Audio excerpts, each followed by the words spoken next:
समंतक मणि की संपूर्ण कथा। भाद्रपद मास की चतुर्थी तिथि शुरू होने से लेकर खत्म होने तक चंद्रमा का दर्शन नहीं करना चाहिए। यदि भूल से गणेश चतुर्थी के दिन चंद्रमा के दर्शन हो जाए तो मिथ्या दोष से बचाव के लिए यह कथा सुननी चाहिए। एक बार नंद किशोर ने सनत कुमारों से कहा कि चतुर्थी के चंद्रमा के दर्शन से श्री कृष्ण पर जो लांछन लगा था वह सिद्धि विनायक व्रत करने से दूर हुआ। ऐसा सुनकर सनत कुमारों को आश्चर्य हुआ। उन्होंने पूर्ण ब्रह्म श्री कृष्ण को कलंक लगने की कथा पूछी तो नंद किशोर ने बताया, एक बार जरासंध के भय से श्री कृष्ण समुद्र के मध्य नगरी बसाकर रहने लगे। इसी नगरी का नाम आजकल द्वारिकापुरी है। द्वारिका में निवास करने वाले सत्राजित यादव ने सूर्य नारायण की आराधना की।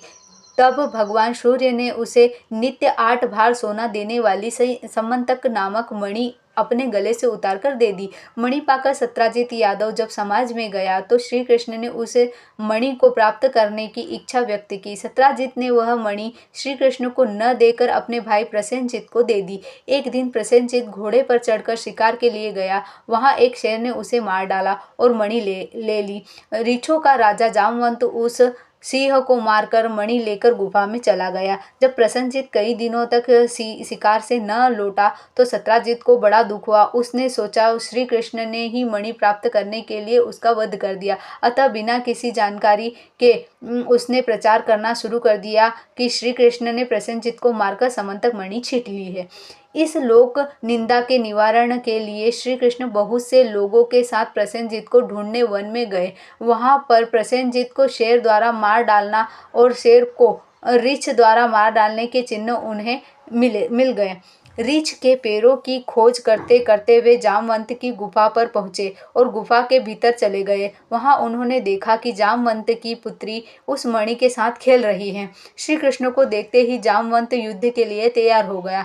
युद्ध छिड़ गया। गुफा के बाहर श्री कृष्ण के साथियों ने उनकी 7 दिन तक प्रतीक्षा की। फिर वे लोग उनके वध को जानकर पश्चाताप करते हुए द्वारिकापुरी लौट गए। इधर 21 दिन तक लगातार युद्ध करने पर भी जामवंत श्री कृष्ण को पराजित न कर सका। तब उसने सोचा, कहीं यह वह अवतार तो नहीं जिनके लिए मुझे रामचंद्र जी का वरदान मिला था। यह पुष्टि होने पर उसने अपनी कन्या का विवाह श्री कृष्ण के साथ कर दिया और मणि दहेज में दे दी। श्री कृष्ण जब मणि लेकर वापस आए तो सत्राजित अपने किए पर बहुत लज्जित हुआ। इस लज्जा से मुक्त होने के लिए उसने भी अपनी पुत्री का विवाह श्री कृष्ण के साथ कर दिया। कुछ समय के बाद श्री कृष्ण किसी काम से इंद्रप्रस्थ चले गए। तब अक्रूर तथा ऋतुवर्मा की राय ने सत्वधनवा यादव ने सत्राजित को मार कर अब मणि अपने कब्जे में ले ली। सत्राजित की मौत का समाचार जब श्री कृष्ण को मिला तो वे तत्काल द्वारिका पहुंचे। वे सत्यधनवा को मारकर मणि छीनने को तैयार हो गए। इस कार्य में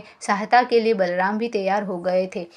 यह जानकर सत्यधनवा ने मणि अक्रूर को दे दी और स्वयं भाग निकला। श्री कृष्ण ने उसका पीछा करके उसे मार तो डाला पर मणि उन्हें नहीं मिल पाई। बलराम जी वहां पहुंचे। श्री कृष्ण ने उन्हें बताया कि मणि उनके पास नहीं है। बलराम जी को विश्वास न हुआ। वे अप्रसन्न होकर विदर्भ चले गए। श्री कृष्ण के द्वारिका लौटने पर लोगों ने उनका भारी अपमान किया। तत्काल यह समाचार फैल गया कि समंतक मणि के लोभ में श्री कृष्ण ने अपने भाई को भी त्याग दिया है।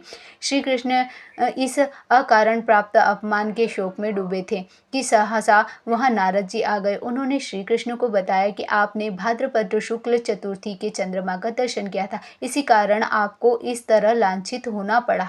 श्री कृष्ण ने पूछा, चौथ के चंद्रमा को ऐसा क्या हो गया जिसके कारण उनके दर्शन मात्र से मनुष्य कलंकित होता है। तब नारद जी बोले, एक बार ब्रह्मा जी ने चतुर्थी के दिन गणेश जी का व्रत किया था। गणेश जी ने प्रकट होकर वर मांगने को कहा तो उन्होंने मांगा कि मुझे सृष्टि की रचना करने का मोह न हो। श्री गणेश जी जो ही तथास्तु कहकर चलने लगे। उनके विचित्र व्यक्तित्व को देखकर चंद्रमा ने उपहास किया। इस पर गणेश जी ने रुष्ट होकर चंद्रमा को श्राप दे दिया। आज से कोई तुम्हारा मुख नहीं देखना चाहेगा। श्राप देकर गणेश जी अपने लोक चले गए और चंद्रमा मानसरोवर की कुमुदनियों में जा छिपा।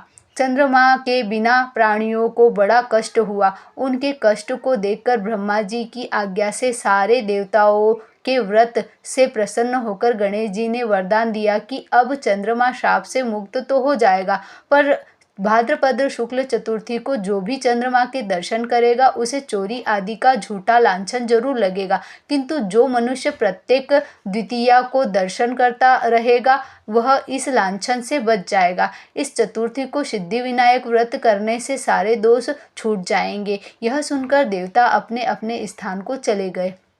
इस प्रकार भाद्रपद शुक्ल चतुर्थी को चंद्रमा का दर्शन करने से आपको यह कलंक लगा है। तब श्री कृष्ण ने कलंक से मुक्त होने के लिए यह व्रत किया था।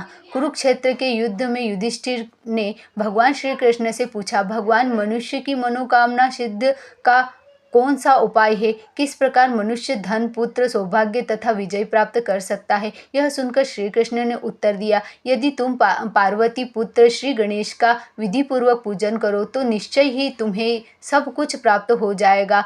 तब श्री कृष्ण की आज्ञा से ही युधिष्ठिर जी ने श्री गणेश जी चतुर्थी का व्रत करके महाभारत का युद्ध जीता था। जय श्री गणेशाय नमः।